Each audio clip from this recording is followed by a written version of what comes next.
kali ini di Frankfurt, Jerman.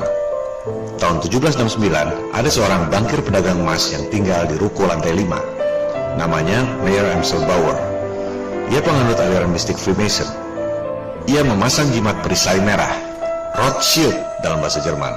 Lafal Inggrisnya Rothschild. Ia pun berganti nama menjadi Mayer Amschel Rothschild. Melalui pergaulan secret societies, bankir dan pedagang emas itu menjadi kepercayaan salah satu keluarga terkaya di Eropa. Monarki terkaya di Jerman, Pangeran William IX Hesse-Kassel. Ia adalah cucu Raja George II di Inggris, sepupu Raja George III, keponakan Raja Denmark, dan ipar Raja Swedia. Bisnis Pangeran William IX Hesse-Kassel ini adalah penyedia tentara bayaran. Dari sinilah Rothschild belajar bahwa perang adalah proyek, perang adalah uang. Maka Rothschild menjadi bankir pedagang emas yang juga berbisnis perang. Dari sini pula lah Rothschild belajar bahwa bisnis kredit yang paling menguntungkan adalah memberi hutang kepada raja-raja. Karena di samping memiliki aset yang banyak, para raja pun memiliki pendapatan yang pasti, yaitu pajak rakyat. Royal Kingdom memperoleh pendapatan dari royalty. Satu hal yang tak diajarkan di sekolah, di Eropa dan di negara-negara maju, yang namanya bank sentral yang punya hak mencetak uang di sebuah negara adalah swasta. Raja-raja dari zaman Knights Templar memang biasa berutang pada para bankir. Tradisinya memang begitu. Tak ada kerajaan zaman dulu yang mengurus moneter.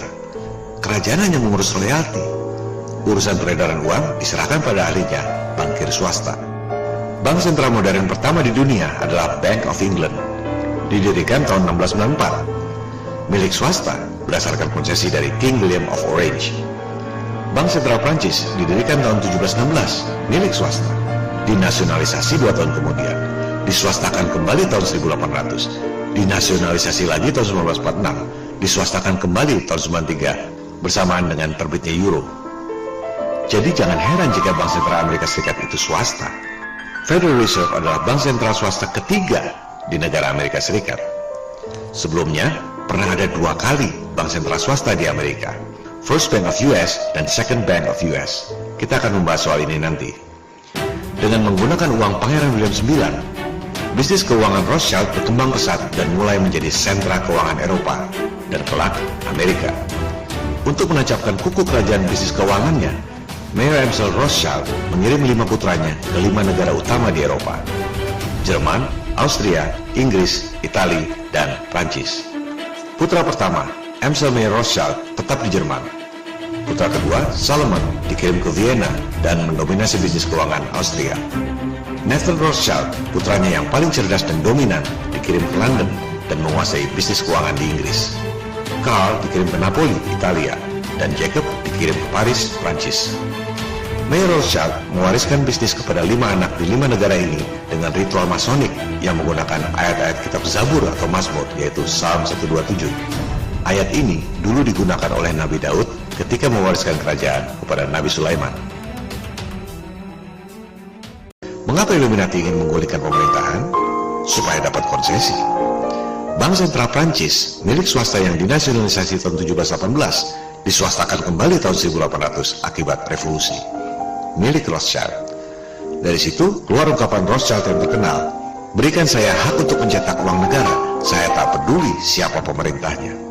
Dari bisnis bank sentral yang punya hak monopoli cetak uang negara, dikombinasi dengan bisnis perang untuk menggulingkan pemerintahan, kekayaan Rothschild sudah tidak terbendung. Ketika perang Napoleon meletus, Rothschild mendanai kedua pihak yang berperang. Nathan Rothschild di London membiayai Inggris lewat hutang. Jacob Rothschild di Paris membiayai pihak Napoleon lewat hutang. Rothschild bertaruh di atas 2 kuda yang berperang. Pihak manapun yang menang, Inggris atau Prancis, sudah pasti Rothschild yang menang. Pada episode sejarah konspirasi dan solusi virus corona, sudah dibahas bahwa ada segelintir manusia yang melakukan gerakan secara rahasia dengan tujuan membuat populasi manusia menjadi 500 juta jiwa dan selebihnya harus mati. Pada pembahasan awal, kita sudah tahu bahwa mereka sengaja menciptakan perang. Tujuannya agar negara hutang kepada penyembah Dajjal. Sekarang, tujuannya tetap sama, tapi caranya berbeda. mereka menciptakan senjata biologis mematikan, yaitu virus. Apa bersamaan perang dan virus? Jawabannya adalah sama-sama senjata yang mematikan.